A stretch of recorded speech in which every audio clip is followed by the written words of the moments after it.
Villains are known for their evil actions that no one in their right mind would even fathom, but few have achieved quite what Thanos has. He's done so many nefarious deeds over the years that it's hard to narrow them down, but today we're going to be talking about some of the absolute worst things the Mad Titan has ever done, from the insidious to the downright baffling.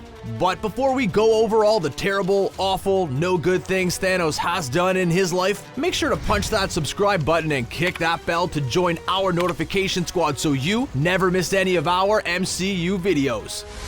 Gamora. There are some people who just weren't meant to be parents, and Thanos is certainly one of them. Although he raised Gamora, he didn't exactly give her a happy childhood. He didn't take her in out of kindness or empathy, but rather because he recognized her potential as a warrior. Sure, taking her in could be viewed as an act of compassion when taken out of context, but we know it was really a precursor to violent acts. In the comic books, Gamora's people were wiped out by an invading force, but in the MCU, we learn that it was Thanos himself who destroyed her home and her family. This makes them less of a father-daughter pair and more of a hostage-kidnapper situation. During Avengers Infinity War, Thanos was forced to decide whether or not to sacrifice Gamora in order to pursue his evil plan. Sure, he looked sad about it, but he also tossed the woman he raised as his own off a cliff. Nebula. While Gamora may have been the favorite child of Thanos, that isn't saying much, but it's probably better than being his least favorite child, or we assume based on Nebula. During Guardians of the Galaxy, we were introduced to Gamora's adopted sister, Nebula. As part of their training, Thanos forced Gamora and Nebula to battle with one another constantly, and Gamora always emerged as the victor. This went way above a healthy sense of competition and ended up with Nebula utterly despising Gamora. Having a sibling who always beats you must be demoralizing, and the loser of these skirmishes had a pretty severe punishment. Each time Nebula lost, Thanos would remove a part of her body and replace it with a machine part. Thankfully, Gamora and Nebula were able to come to terms with their past. Nebula realized that Gamora also feared Thanos and suffered under his control. There's no one right way to parent, but having your kids bond over how much you ruin their lives and how intensely they want to destroy you is a bad sign. Parents. If you thought that Thanos has a face only a mother could love, we have some bad news for you. It turns out that Thanos is so ugly, his birth traumatized his mother Suisun. We aren't sure if Eternals have postpartum depression, but Suisun ended up trying to destroy baby Thanos. But Thanos' father, Alars, saved him. Surprisingly, Thanos was a pacifist when he was a little kid, but soon grew to become obsessed with death and vengeance. At one point, Thanos struggled with these feelings and wondered if destroying his mother would help quiet his aching heart. Spoiler alert, it didn't. For a time, he let his father live and claimed his father wanted to watch him destroy the world. Clearly, he failed to impress his father, who lived in constant denial about just how terrible his son was. He continued to think the best of Thanos right up until Thanos killed him. Titan.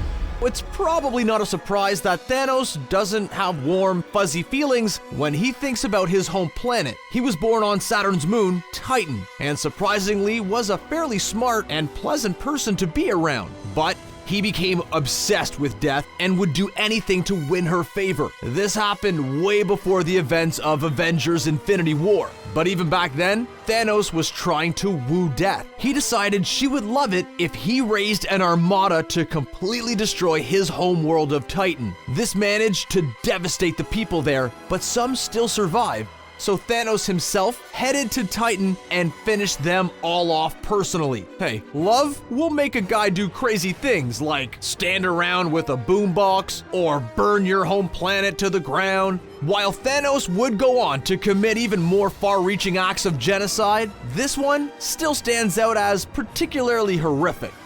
Creation. It's no secret that Thanos loves to destroy things. In addition to his legion of adopted kids, Thanos actually sired a surprising number of biological children, but he ended up tracking down and destroying most of them because he didn't want the competition. he does have a son, Thane, who wasn't taken out in the initial cull, but we're sure you can guess what kind of child-parent relationship these two have. Nearly every time Thanos has created life, it ends up being horrible. During Infinity Abyss, he created some horrifying copies of himself, which he called Thanosi. They were such nightmares that even the genocidal maniac Thanos decided they were a bit too much. The Thanosi grew so out of control that Thanos resorted to the parenting style he's most familiar with and took them all out. Romance. Even in superhero movies and comic books, we just love a good love story. Some tales of epic romances capture our hearts and imaginations, while others act as cautionary tales. In the DC universe, we have the Joker and Harley Quinn, reigning as the most dysfunctional couple, but in Marvel, that award could easily go to Thanos and Death. Frankly, it's hard to imagine what anyone could possibly see in either of these two, and them together is even more baffling. They've certainly had their ups and downs, and Thanos has taken out a lot of people in order to impress her. But during the Earth X series, things got even more dysfunctional. It's easy to focus on all of the bizarre things Thanos does, but death isn't the picture of mental health either. It turns out that, back when Thanos took out Titan, he destroyed Suisan as well. He and the audience believed he had killed her personally. But it turns out that was just Death playing some sort of weird prank. Don't worry, these two crazy kids ended up getting back together. Yeah! Deadpool.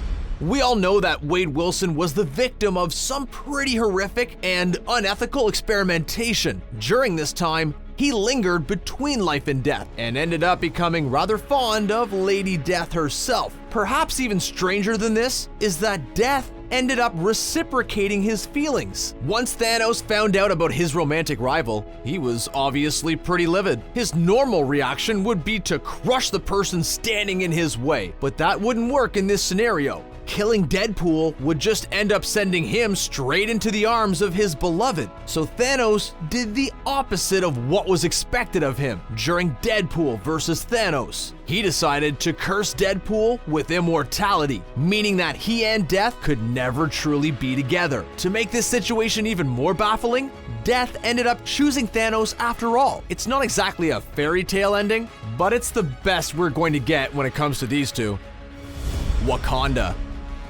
During Avengers Infinity War, we were on the edge of our seats when the battle shifted over to Wakanda. It's such an important place, home to so many great characters that it would be a shame if anything were to happen to it. In the comics, Wakanda comes under fire pretty often and has its share of enemies. Namor is one Marvel character we can't wait to see on the big screen. He's had many dealings with Wakanda and put together a cabal of warriors. Thanos and the cabal ended up being imprisoned in Wakanda and became increasingly desperate to escape. In order to do so, they wiped out hundreds of warriors from Wakanda and absolutely decimated the land. He also managed to gain control of the cabal from Namor as an added bonus. Vision.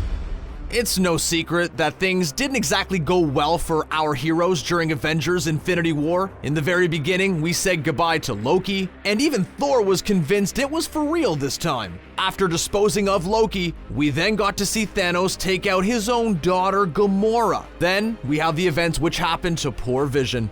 Sure, he isn't as flashy or charming as some of the other characters, but he has his appeal all the same.